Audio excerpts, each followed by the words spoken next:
El hombre pierde realmente su norte cuando se aparta de Dios, porque Él es el arquitecto, Él es el creador. Y cuando nuestra mirada y nuestra vida se aparta de Él, empezamos a sentir vacíos y empezamos a sentir muchas circunstancias que nos llenan nuestra vida, porque el que llena todo, el que realmente puede tener nuestra vida en plenitud, es nuestro Dios. La Biblia dice que Él es amor. Y el amor de Dios, hermanos, es el que debe invadir al ser humano y debe tener también en el ser ese principio. Dice, amarás al Señor tu Dios. Ese principio debe estar en el ser humano. Empezamos a tener ciertas dificultades cuando nosotros nos salimos de ese principio. Y en esta hora vamos a continuar a través de esta charla y vamos a mirar esas verdades de Dios que rigen en una vida con propósito, en nuestra vida. Esas verdades fundamentales que debemos tener en nuestra vida para que nuestra vida siga ese rumbo y comprendamos realmente a veces qué es lo que a veces nos desequilibra, porque podemos decir, bueno, ya estoy, amo a Dios, pero no conocer ciertos principios, fundamentos reales. Estuve mirando una película muy buena, por cierto, no les puedo decir el título, así que solo les contaré ciertos apartes. Es sobre la iniciación de un guerrero y es en la era de piedra. Las tribus, entonces todos sus guerreros están haciendo sus primeros cuchillos en piedra, y están los jóvenes que se inician, que aspiran a ser los guerreros. Empieza la época de la caza, que no es un juego, es crucial, sino cazan. Va a venir ya el invierno, en lo cual ellos tendrán que tener provisión, si no la tribu entera morirá. Entonces, esa responsabilidad está muy marcada en los guerreros, y están los jóvenes aspirantes, entre ellos el hijo del jefe. Los jóvenes empiezan a tallar sus cuchillos, las puntas de la lanza, porque ellos usan la piedra para poder defender, para poder que ese elemento les sea útil a la hora de desollar su presa y de defenderse. Entonces aquellos jóvenes están realizando allí las puntas de las lanzas y del cuchillo, y los guerreros más fuertes, que en este caso es el jefe y algunos otros guerreros principales, miran lo que ellos han hecho. Y entonces esa prueba de iniciación consiste en que realmente su lanza, la punta de su lanza, sea efectiva. Y ellos la van probando y van tirando. No solamente dos pasan la prueba, dos jóvenes como de 17 años más o menos empiezan a formar el grupo de los guerreros, y entre ellos el hijo del jefe. La madre de aquel chico, el hijo del jefe, dice, no está listo, es muy joven. Y el padre le dice, no, ha pasado la prueba. Se los llevan, y la escena consiste en cómo cazan los grandes búfalos, los búfalos allí en la sabana, y es más o menos la técnica que se dice que se usaron en estas eras con relación también a los mamuts, pero los mamuts creo que es una era un poco más atrás. Pero en este momento están los búfalos, los grandes búfalos, las grandes manadas, se unen dos tribus. Y en fin, es una técnica que ellos usan allí, pero consiste en la estampida. y en medio de la estampida ellos van llevando a toda esa manada hacia un desfiladero y todos se van desfiladeros y se matan los búfalos porque son unas caídas, es una caída supremamente, es un precipicio total. Pero uno de esos búfalos se frena en medio de la estampida, se devuelve y todos huyen, pero el chico queda allí en medio de la escena, es embestido, después vuelve aquel animal y lo toma por su chaqueta y lo botan, se van juntos al precipicio, lo bota al precipicio. Su padre desesperado empieza a gritar y su nombre, pero es imposible que haya sobrevivido primero la embestida de aquel búfalo y luego a semejante caída. Van, recogen los animales, su padre espera, pero ya no puede esperar más. El invierno y la nieve empieza a llegar y ellos no están cerca a casa, están muy lejos. Las tribus se despiden, él hace un monumento diciendo: aquí murió mi hijo, y se va. Pero el chico sobrevive en la caída, en medio de una pequeña, en una pequeña saliente, y solamente puede salvarse porque esa noche llueve muchísimo. Cuando él despierta en medio de muchas situaciones, el río, ese cañón se ha llenado, pero no en su totalidad. La caída nuevamente hacia el agua es fuerte y empieza una travesía porque ya llega la nieve, se encuentra con lobos, pero su cuchillo, el que él había forjado, es el que puede y le ayuda. En fin, ahí muestran unas escenas muy chéveres. Me gustó muchísimo cómo él hiere a uno de los lobos, pero después lo cura y empieza como el domar a uno de esos animales con mucha dificultad, de una manera muy tremenda. Ya casi muriendo, llega hasta su tribu. ¿Cómo cree usted que llega él a su tribu? Si no solo ha sobrevivido, sino que también él trae algo importante para las nuevas generaciones del hombre, y trae a un lobo, y no es un lobo, es una loba que da a luz allí sus cachorros. Es decir, es la oportunidad de que el hombre tiene para poder utilizar otra herramienta importante como lo han sido los perros en medio de la supervivencia de los hombres en medio de esos lugares hostiles. Entonces, realmente, hermanos, la vida según Dios para nosotros, y la vida es una prueba. ¿Cómo sería usted ver una película donde solamente están los besos y el amor y 2 horas usted viendo esa película, besos, amor y no, usted y yo vemos una película extrema para nosotras las mujeres, de amor.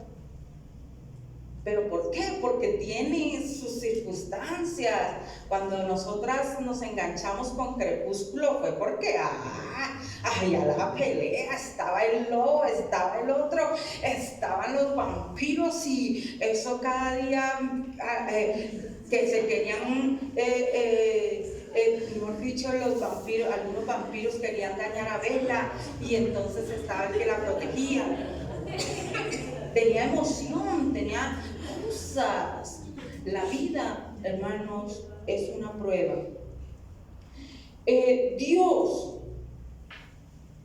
Dios nos ha dado esta vida, y en medio de ella, hermanos, Él observa nuestra manera de actuar en medio de las circunstancias. Él mira cómo es nuestra manera de vivir y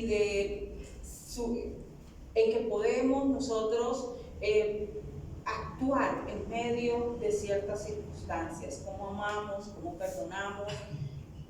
Hay algunos dentro de la Escritura que nosotros vemos que no han pasado la prueba. El hombre en el jardín del Edén no pasó la prueba, sucumbió en medio de la tentación y la prueba.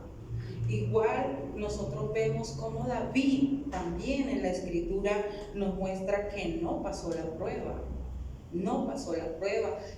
Bueno, no en todas las veces, ¿no? Algunas ocasiones no pasó la prueba, pero nosotros vemos hombres dentro de la Escritura, hombres y mujeres que sí pasaron las pruebas, o al menos las que nos muestra en ese momento la Escritura, como lo fue David, como lo fue José.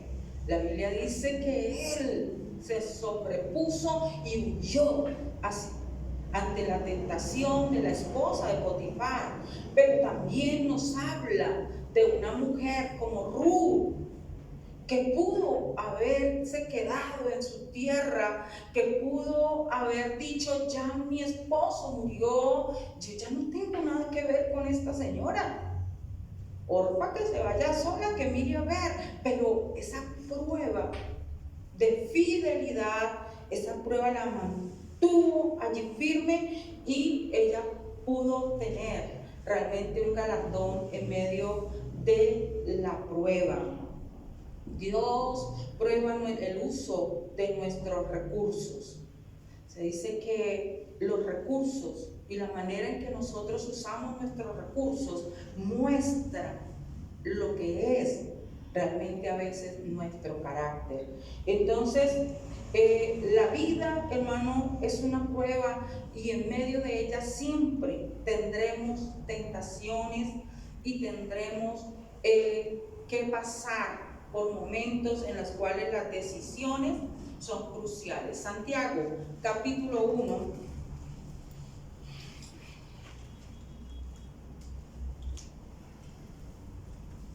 Santiago capítulo 1, verso 12 al 15 nos dice: dichoso el hombre que soporta la prueba con fortaleza, porque al salir aprobado recibirá como premio la vida, que es la corona que Dios ha prometido a los que le aman.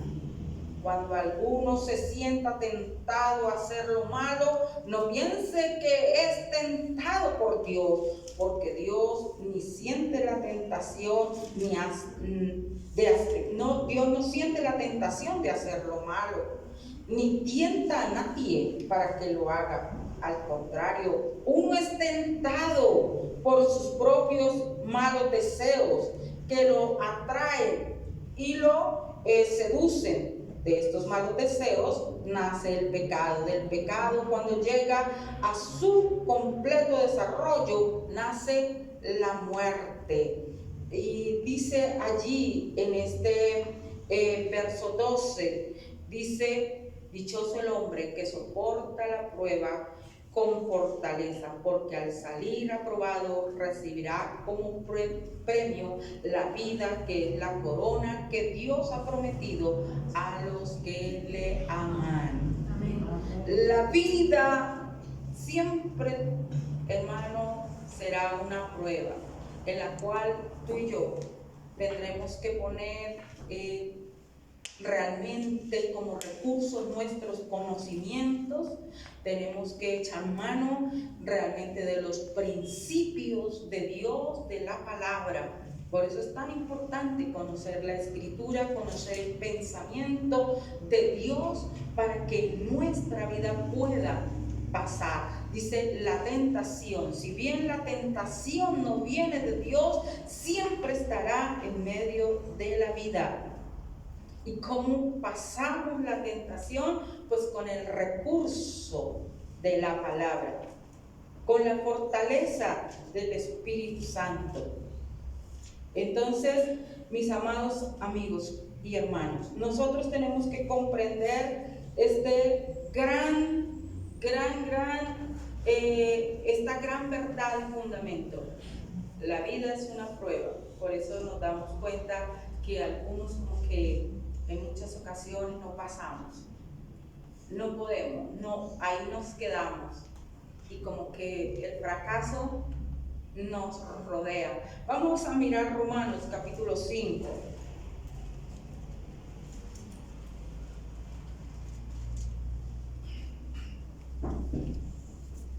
Romanos, vamos a ver capítulo 5, del 3 al 8.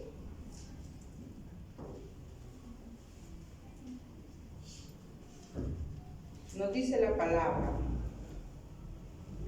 Y no solo esto, sino que también nos gloriamos en las tribulaciones, sabiendo que la tribulación produce paciencia, y la paciencia prueba, y la prueba esperanza, y la esperanza no avergüenza, porque el amor de Dios ha sido derramado en nuestros corazones por el Espíritu Santo que nos fue dado. Porque Cristo, cuando aún éramos débiles, a su tiempo murió por los impíos.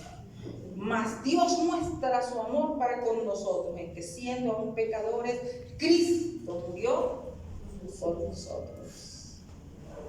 La Biblia dice, hermanos, que en medio de las circunstancias de la vida, Cristo estará siempre fortaleciéndonos, levantándonos, llenándonos. En Él está nuestra esperanza, en Él está nuestra vida.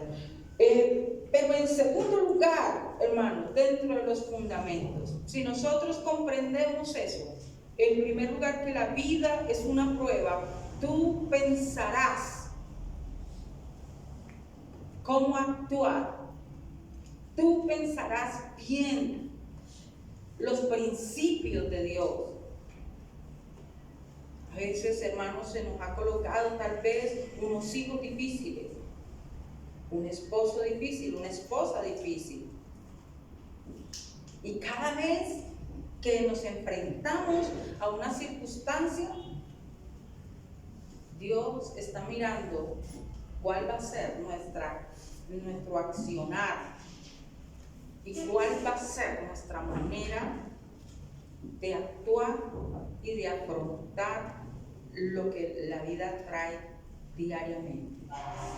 En segundo lugar, nosotros podemos tener, hermano, debemos saber y comprender y tener muy en claro que todo lo que hay, este mundo, todo lo que tenemos y todo lo que hay no es nuestro. El mundo, hermano, la tierra, se nos fue prestada para que vivamos aquí un tiempo. Esto solamente, hermanos, es un préstamo.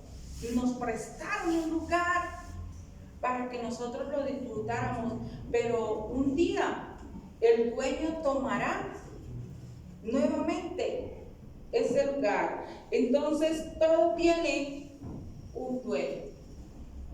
Segundo principio, todo tiene un dueño.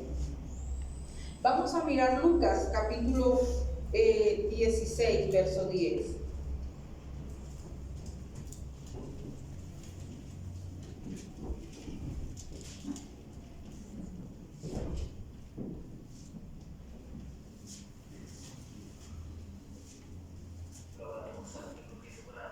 Dice la palabra, el que es fiel en lo muy poco, es fiel también en lo mucho. El que es injusto en lo muy poco, también es injusto en lo mucho. Vamos a mirar en la escritura también una parábola que nosotros conocemos muy bien, y es la parábola de los talentos. Miren conmigo Mateo capítulo 25.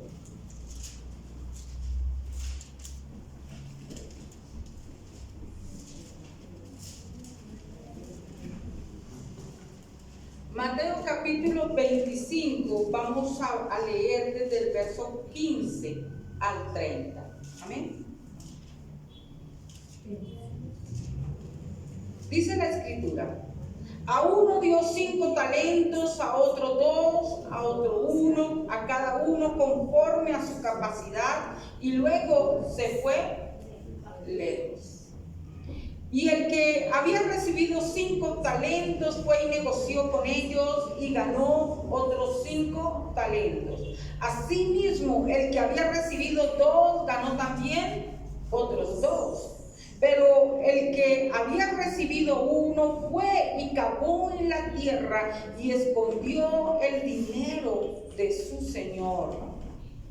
Después de mucho tiempo vino el señor de aquellos siervos y arregló cuentas con ellos. Y llegando el que había recibido 5 talentos, trajo otros 5 talentos, diciendo: Señor, 5 talentos me entregaste, aquí tienes, he ganado otros 5 talentos sobre ellos.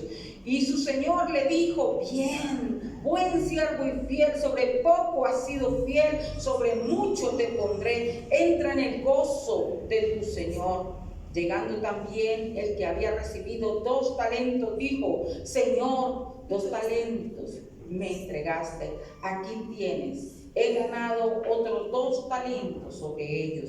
Su señor le dijo: bien, buen siervo y fiel, sobre mucho has sido fiel, sobre mucho te pondré, entra.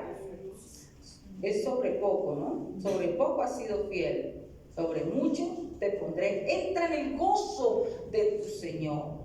Pero llegando también el que había recibido 1 talento, dijo: Señor, te conocía que eres hombre duro, que ciega donde no sembraste y recoge donde no esparciste, por lo cual tuve miedo y fui y escondí tu talento en la tierra, y aquí tienen lo tuyo. Respondiendo su señor le dijo: siervo malo, negligente, sabías que ciego donde no sembré y que recojo donde no esparcí. Por tanto debiste haber dado mi dinero a los banqueros, y al venir yo hubiera recibido lo que es mío. ¿Con qué? Con los intereses.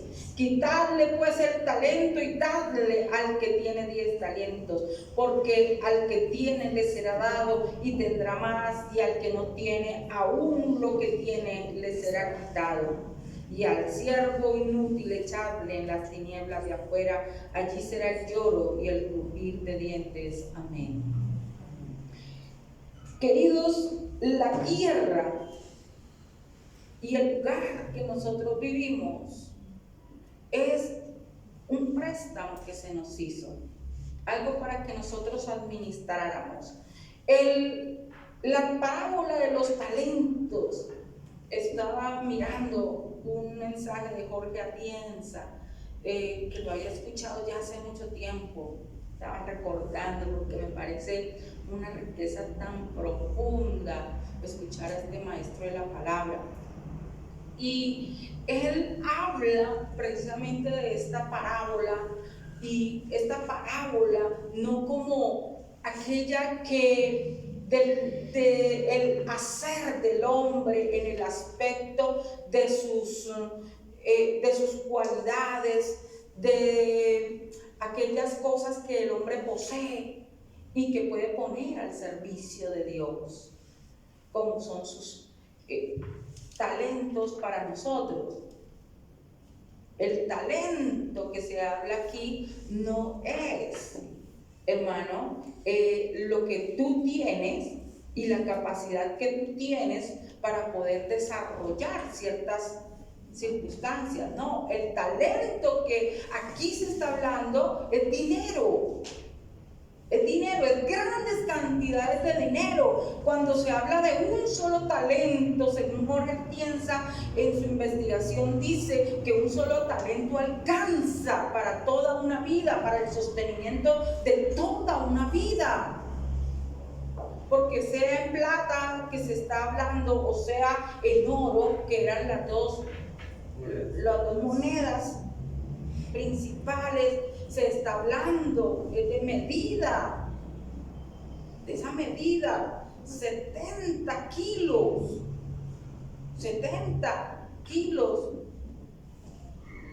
en oro. o creo que 75 en plata, tiene una diferencia de 5 entre los dos, pero el caso es que eso alcanzaba para que una persona viviese toda la vida.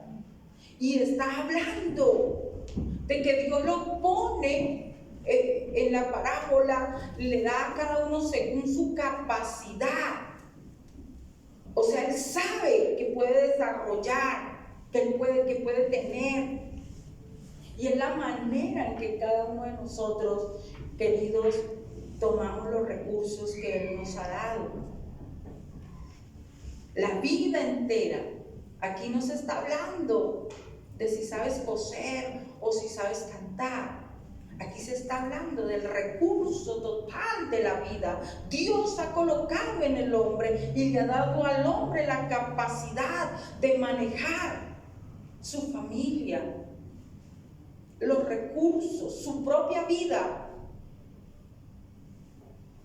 Y cuando llega el momento de pedir cuentas, entonces aquel hombre que esconde el talento, dice, realmente el esconder todo ese dinero debió ser un esfuerzo muy grande. Y otro esfuerzo adicional diario fue cuidarlo. Porque no se esconde un tesoro y se deja a la deriva, sabiendo, teniendo en cuenta, teniendo el pensamiento de que eso no era suyo, que debía entregarlo. Entonces, cuando llega el momento de la rendición de cuentas, se da cuenta de que realmente los primeros han multiplicado lo que Él les dio. Pero el segundo le decía, no, yo sabía que usted era bien tirano y usted venía a pedirnos, entonces yo para qué iba a gastar eso, ahí lo escondí. Tome ahí lo que dio. Él dice, siervo malo y negligente, porque no se trataba de sencillamente vivir, sino arriesgar. Aquí no era la cuestión de conservar y de tener esa actitud de pensamiento. Porque se dice que este pensamiento es ese pensamiento que lleva a una persona que tiene amargura frente a, y en este caso era frente a su Señor. El que se amarga frente a Dios, Dios es un tirano, Dios es esto, desbarata su vida, no reproduce, no hace nada en medio de la tierra. Entonces, aquí se trata de negligencia. De negligencia, no de esfuerzo, porque tomó mucho esfuerzo allá escarbar, cuidar, pero hubo negligencia. Y Jorge Atienza dice que una amiga que es lingüista le lleva a entender que es de talante, la capacidad de emprender frente a poder hacer empresa, poder ser persistente, y es lo que le falta a veces, hermanos, a nuestra vida en medio de los recursos que Dios nos ha dado. Nos da el Señor el liderazgo y tal vez tú dices, es que yo le invierto demasiado, pero tal vez, hermano, te falta persistencia frente al emprendimiento que Dios te ha dado. Dice que Dios no llamará, no nos juzgará por los fracasos, sino Dios nos juzgará es por la negligencia en medio de los recursos que nos ha dado. Nos ha dado a Jesucristo, su Hijo. Nos ha dado la salvación y el poder de la sangre de Cristo. ¿Qué hicimos con ese recurso? No lo multiplicamos. Fuimos negligentes en llevar la palabra de Dios. Amén. Esconder ese talento. Saber, hermanos, que la vida un día tendrá en nuestra eternidad, tendremos que dar una cuenta. Por eso es que aquel hombre del talento que escondido no fue juzgado.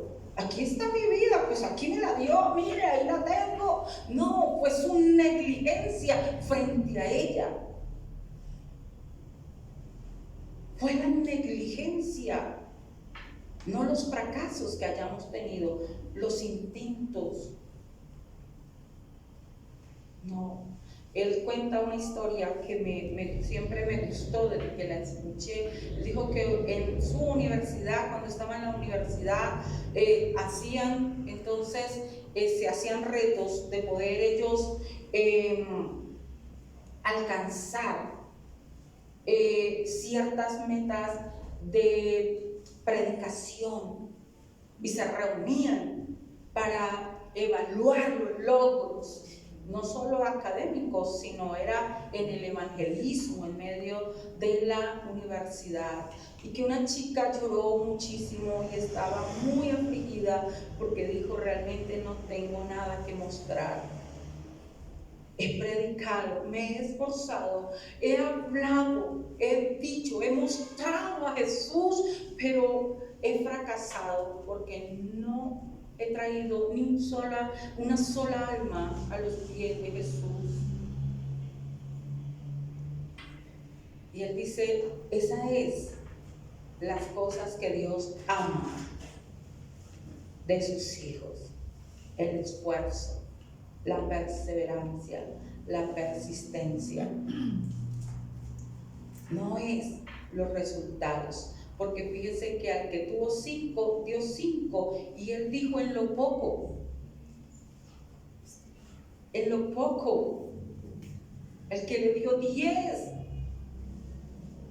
persistió, invirtió, se esforzó y dijo: en lo poco,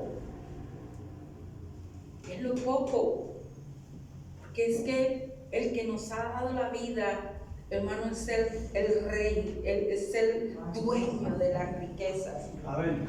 Es lo poco. Así es. Pero lo más valioso es que le dice: en lo poco has sido fiel, en lo mucho. Es decir, si un talento era el sustento de toda una vida, que eran 5 talentos, que eran 10 talentos, la riqueza le dio mucho, demasiado, pero para él era poco, porque él tiene mucho. Dice: entra. Nosotros nos hemos esforzado muchísimo por esta tierra, pero recordemos, queridos hermanos, que en el tercer principio es que esta tierra no es nuestra casa. Amén. Por eso cuando le dijo: en lo poco has sido fiel, en lo mucho, es porque, hermanos queridos, esta tierra no es nuestra casa. La verdadera, hermano, el verdadero premio, lo verdadero por lo cual tú y yo debemos esforzarnos, está en la eternidad. Amén. Amén. Y tenemos que comprender que esta tierra no es nuestra casa. La Biblia dice que somos peregrinos y extranjeros. Corintios nos habla, hermano, por ejemplo, 2 Corintios 5:20 dice así, pues, que somos embajadores en el nombre de Cristo. ¿Qué es un embajador? Es un representante en una nación que no es tu nación, en extranjera, tú representas a tu país, tú representas a tu gobierno. Eso es, dice la Escritura, aquí en esta tierra, que no es nuestra tierra, que no es nuestro hogar. Nosotros representamos a Jesús, representamos el reino. Hermano, esos principios deben estar muy, muy claros en nuestra vida, para que nosotros podamos encaminarnos y saber. Vamos a mirar Salmo capítulo 39, verso 4.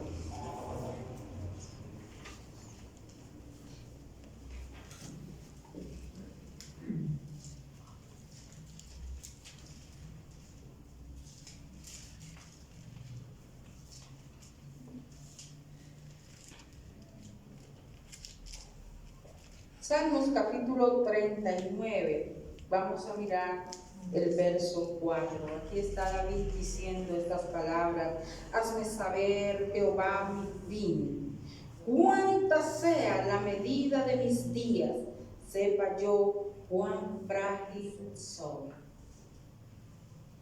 Hermanos, estamos de paso en esta tierra. Esta tierra no es nuestro hogar. A veces nos acomodamos muchísimo.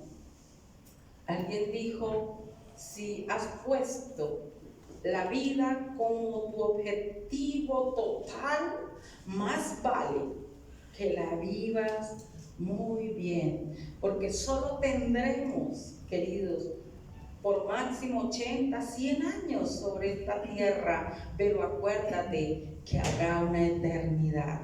Amén. Amén. A veces todos nuestros principios y todo nuestro esfuerzo está en vivir en esta tierra, y nos olvidamos que en esta tierra tenemos que prepararnos es para la verdadera vida. Esta no es nuestra casa, somos embajadores, estamos representando el reino de Dios, pero nosotros no somos. Esta no es nuestra casa. Nosotros vamos para otro lugar. Vamos a mirar Salmo 119.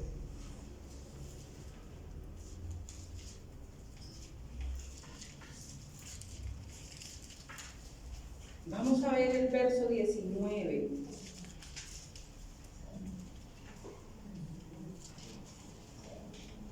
Dice la palabra del Señor: forastero soy yo en la tierra, no encubras de mí tus mandamientos. Forasteros somos en esta tierra. Hermanos queridos, no nos damos cuenta que Dios conoce el pensamiento del hombre.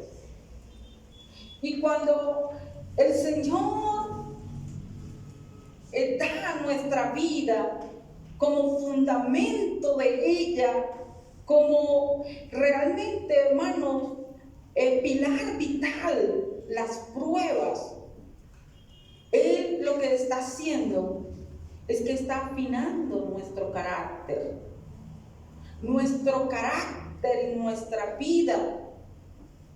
Hermano, cada día va brotando lo mejor de sí, es a través de las pruebas. Qué difícil es ser nosotros como el oro, ser como los diamantes. Solo a través de la forja es que empezamos a ser valiosos. El dolor y los momentos difíciles, las pérdidas en medio de este mundo, son las que nos recuerdan que peregrinos somos.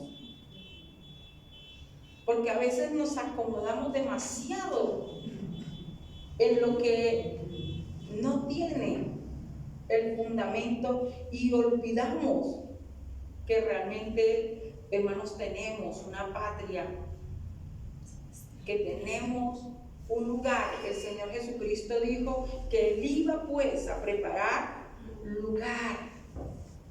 A veces hacemos de nuestras posesiones y de las cosas que Dios nos ha dado, nos hacemos dueños absolutos y no lo entregamos a Dios.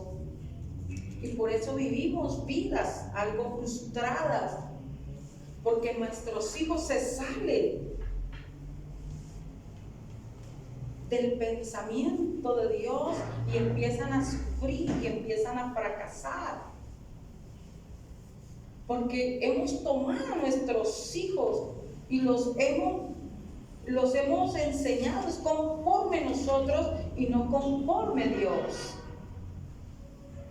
Hemos tomado nuestra vida y la estamos viviendo a veces conforme nosotros y no conforme a Dios. Y eso es lo que nos lleva a tener muchas consecuencias.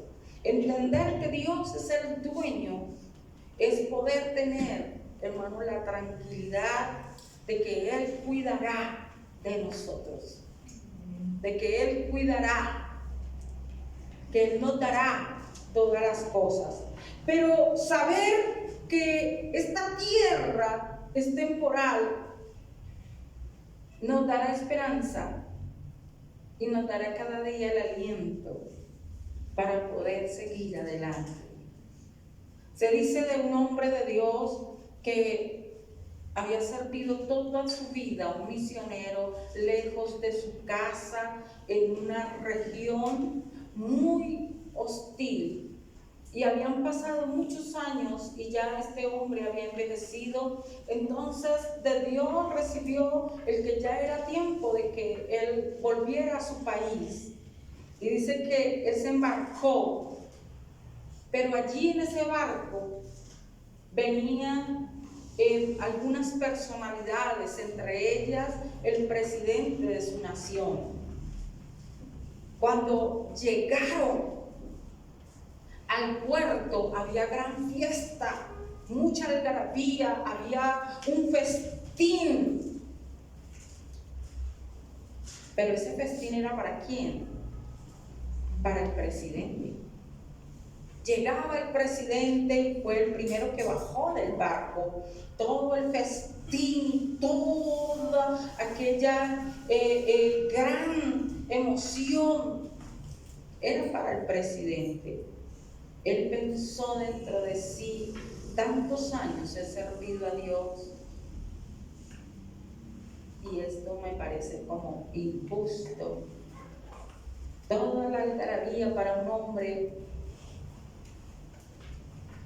y Dios le habló a aquel varón en su corazón y le dijo: hijo mío, él recibe ese festín porque ha llegado a casa. Pero tú no has llegado a casa. Aún no has llegado a casa. Queridos, la Biblia dice que cuando llegamos a casa, el Señor hará fiesta. Amén. Amén. Señor. Cierre sus ojos y dígale: Señor, gracias, porque los propósitos de nuestra vida, Señor, deben estar enfocados en los principios de tu palabra. Gracias, Señor, por las pruebas, porque ellas pulen mi carácter. Señor, gracias, oh Rey, porque aunque vengan las tentaciones, tu palabra dice que tú no dejarás que ellas nos destruyan, sino que tú nos darás los recursos, oh Padre. Señor Dios nuestro, somos poderosos en tu palabra, somos poderosos y nuestra vida, Señor, cada día se forma según tú, ese hombre y esa mujer que tú quieres que seamos y que tú lo constituyes y que tú lo levantas. Ayúdanos a pasar cada prueba, ayúdanos a tratar bien a los que están a nuestro lado, a pasar esa prueba, Señor, del que es hostil con nosotros, a pasar la prueba del que, oh Dios, del que no comprende nuestra vida, del que pone tropiezo. Ayúdanos a pasar las pruebas, Señor, de los buenos recursos, de poder usar bien nuestro tiempo, nuestro dinero, de poder educar bien a nuestros hijos, de ser, Señor, oh Dios, hombres y mujeres responsables en medio de lo que se nos ha dado, el liderazgo, la mayordomía, Señor, que tú nos diste. Padre, en el nombre de Jesús, te doy gracias por ese principio fundamental de entender, Señor, que todo lo que hay aquí en esta tierra es tuyo y tú no lo diste, Señor, para administrar, pero que un día daremos cuenta delante de ti, nuestro cuerpo, nuestra vida, nuestra familia. Padre, gracias por ese principio eterno, Señor, de que nuestra ciudadanía no está aquí, que el que parte, Señor, parte hacia el lugar eterno, hacia la fiesta, hacia la casa. Señor, que un día nosotros también partiremos e iremos a casa. Llegaremos al lugar, oh Dios, de la morada donde tú dijiste que nos esperaría, Señor. Gracias, eterno Dios, por estos principios maravillosos. Padre, gracias, Jehová. En el nombre de Cristo Jesús, Señor nuestro. Amén. Si a usted le han gustado estas conferencias, vea, le recomiendo el libro de Rick Warren, Una vida con propósito. Es un excelente libro y de ahí he sacado todas estas. En la Biblia nos da la provisión para todo, pero de ahí he podido como tener mucha claridad también para estas conferencias. Dios les bendiga. Amén.